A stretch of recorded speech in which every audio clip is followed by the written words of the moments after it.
to thank Mayor Benjamin, who called me. Let's just first deal with the elephant in the room, which is the events of the last 24, 48 hours.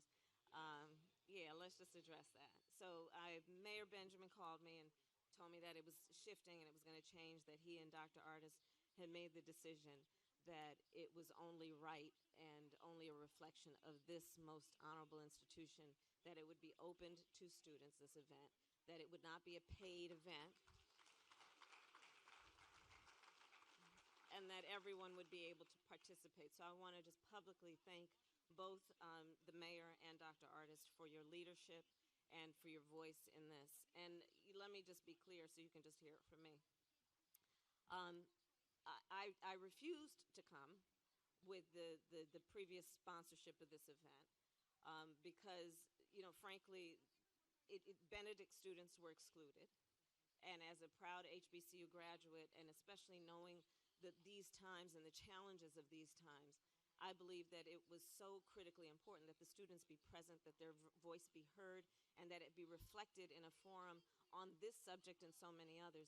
But in particular, when we are talking to candidates for presidency of the United States, much less the President of the United States.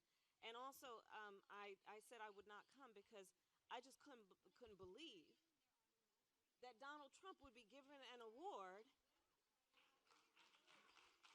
as it relates to criminal justice reform. I mean, let's be clear.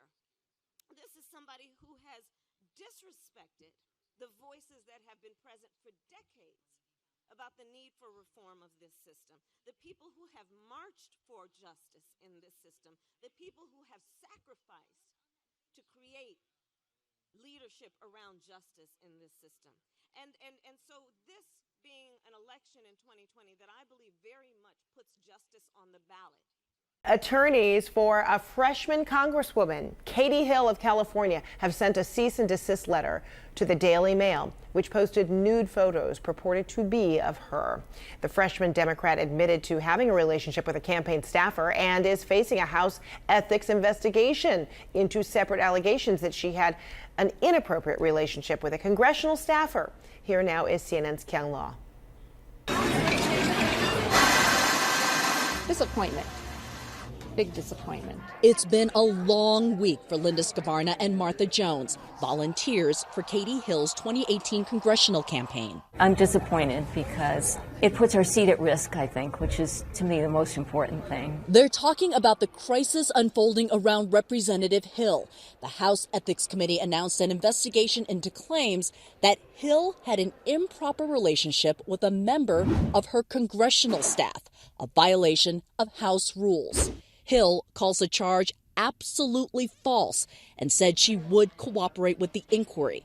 But explicit, personal photos of the Congresswoman and a campaign staffer were leaked and published online.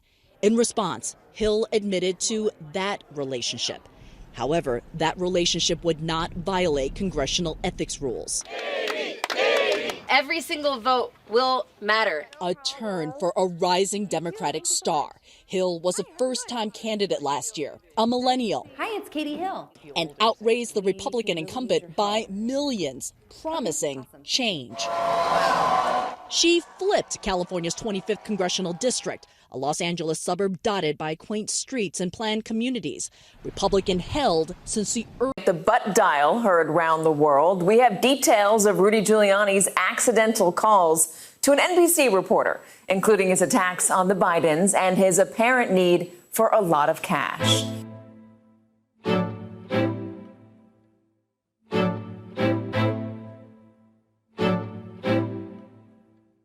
That's relevant in a second. The other one is a date, October 16th. The name and the date might become very important. Rudy Giuliani, this is what it's connected to. He's making headlines because of a butt dial. Don't think I've ever said that on TV before. I don't know this term, but I'm learning it. Giuliani, here it is, butt dialed. NBC News reporter Rich Shapiro last week. The two had already spoken earlier that day, but around 11 p.m., get the time of day, Giuliani accidentally followed up with a, quote, message exactly 3 minutes long. The words tumbling out of Giuliani's mouth were not directed at the reporter Shapiro. He was speaking to someone else, someone in the same room. Trump's lawyer reportedly butt-dialed an NBC News reporter twice. and left long voicemail messages. In those messages, which I'll play for you in just a second, or one of them, he's heard discussing Joe Biden, business in Bahrain, and his need for cash. They don't want to investigate because he's protected. So we got to force him to do it. And the Ukraine, they were investigating him, and they blocked it twice.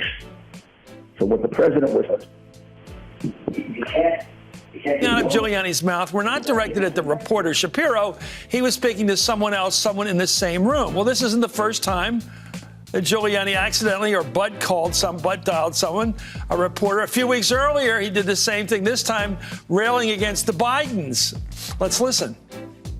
Actress Bette Midler taking issue with comments that Senator Rand Paul made about Kurds in Syria, tweeting out, and I'm quoting Bette now, "I do not promote violence, but Rand Paul says the Kurds are being ingrates for taking their frustrations out on U.S. troops, which is a good reminder for us all to be more grateful for the neighbor who beat the blank out of Rand Paul." The tweet has since been deleted. So is this another case of Hollywood going too far? Joining me now is actress Kristy Swanson. Kristy, good to see you. What do you make of Bette Midler's comments? Good morning. Highly inappropriate, completely unnecessary. There's no need for it. I mean, obviously she deleted it, knowing that it was completely wrong and inciting violence and sort of cheerleading for that. And I think that, it's way out of line, completely out of line. Now, we all have a right to sound off. Nobody's denying her right to do that or your right to do that. You, by the way, tend to be more conservative than liberal. I would imagine you get a lot more negative feedback from Hollywood folks than Bette Midler does. Yeah, I guess so. I mean, I definitely have haters out there on Twitter. Everybody does, I guess. But not all of Hollywood has the same mindset that Bette Midler does, but she tends to just go so extreme with things. And this was a disrespect to the troops, our military, and to Rand Paul. And I. Yeah, I know you've been wondering too. Where is the FISA report from the Inspector General? We've been waiting for it. It was supposed to drop, last Friday? Well, it looks like Senator Grassley, he knows exactly who to blame for the FISA document delay. Now, before we reveal that, please be advised the YouTube algorithm has removed us from suggested videos, so help us bypass the active suppression of our conservative news and thought by sharing our reports. And if this is your first time here and you like our reports, please hit that subscription button below and tap the notification bell. Thank you. Paris Wade for Political Entertainment Network reports that Republican Senator Chuck Grassley recently expressed exasperation after the delay of the Justice Department Inspector General report on FBI surveillance abuse against the Trump campaign. Chuck Grassley tweeted about the deep state and whether it was responsible for the slowed release of the documents. He put out this tweet: "All the delays and the excuses why the Horowitz IG FISA report isn't public yet after several months of anticipation of its issues lead me to the suspicion it's going to be deep-sixed by the deep state." That's a terrifying consideration coming from Chuck Grassley, of all people. Am I right?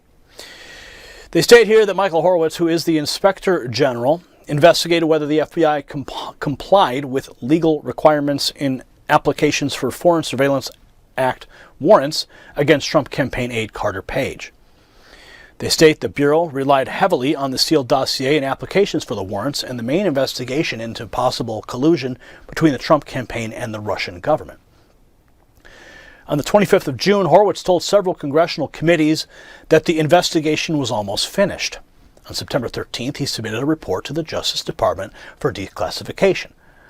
Grassley has been one of the handful of Senate Republicans asking for answers from the FBI and Justice Department surrounding alleged surveillance abuse against the Trump campaign. We're still waiting for Lindsey Graham to jump in, right? They say that he was the head of the Senate Judiciary Committee until 2019. He recently took over as the head of the Senate Finance Committee. So Chuck Grassley asking the tough question and blaming the deep state for. I had some prepared remarks yesterday that have now changed because Donald Trump stood on this very stage. And I feel like I need to address it. It was unacceptable to me that Donald Trump was given a venue which he filled principally with people he brought instead of students from this great university. Members from the broader community were not included. And these are the folks that deserve to hear from this president. The fact of the matter is, Donald Trump was given an award. He was given a platform. He was unchecked for close to an hour. The Bipartisan Justice Center allowed him to create an illusion that he had support from HBCUs or this community, when in fact, just as he's done to communities like this one throughout his entire professional career, he does not have the support of communities like this that he actively demeans, degrades, and disempowers. And so the insulting things that he said yesterday are worth discussing. He talked about being a president who's done more for black people than any other president in this history. When the reality is he is outright, overtly attacking black communities. He's been shredding the social safety net in our country that disproportionately helps black families. He's actively seeking to kick low-income families off of SNAP or food stamps, a new proposed rule that would affect an estimated 3.6 million Americans who would no longer be able to receive food stamps. All right, for a look at the forecast, let's bring in CBS News weather and climate change contributor Jeff Berardelli. Good to see you. Good to be here. So, Jeff, conditions in California, what are they looking like this weekend? So I think tomorrow's wind event is probably going to be the worst of the season so far, maybe historic. I mean, legitimately talking about wind gusts over 80 miles an hour, especially on the higher hills and especially in those canyons as the wind kind of winds in and out of those canyons. So take a look at the watches and warnings that we have out. Where you see the purple shading, that's a high wind warning. That is a lot of the area and a lot of Northern California under a red flag warning. For the worst of it starting later tonight as the wind starts to crank up during the day tomorrow, and then straight through at least Monday morning is when the worst winds are likely to be. So this is a fairly historic wind event, and fires are not totally under control yet. And the wind's going to start tonight, so we don't have much time. What's really interesting is we were talking about this in our editorial meetings last night, that this was going to happen over the weekend. Yeah. I mean, the forecasting for this historic event is turning out to be pretty solid. So how long do you expect it to last? That's the other question. At least through Monday. Take a look at this right here. This is the reason why the winds are so strong. They blow from the Intermountain West, so from essentially desert regions of the Intermountain West across the Sierra Nevada, and they accelerate downward. They go into the valleys. That's compressional heating. It's kind of like rubbing your hands together. It actually warms the air. It dries it out. It evaporates it, and it makes it, almost like a desert. So everything becomes extremely, dry and brittle, and that can cause any sparks that kind of light, any fires that light, to be out of control because these winds are so strong. You can see these winds are blowing at 60, 70, 80 miles an hour in gusts. So that's the phenomena that we see all across California and why fires can be so bad. So this is the timeline. Notice today, not quite as breezy, but once that front passes tonight, notice those winds cranking up. So in the foothills,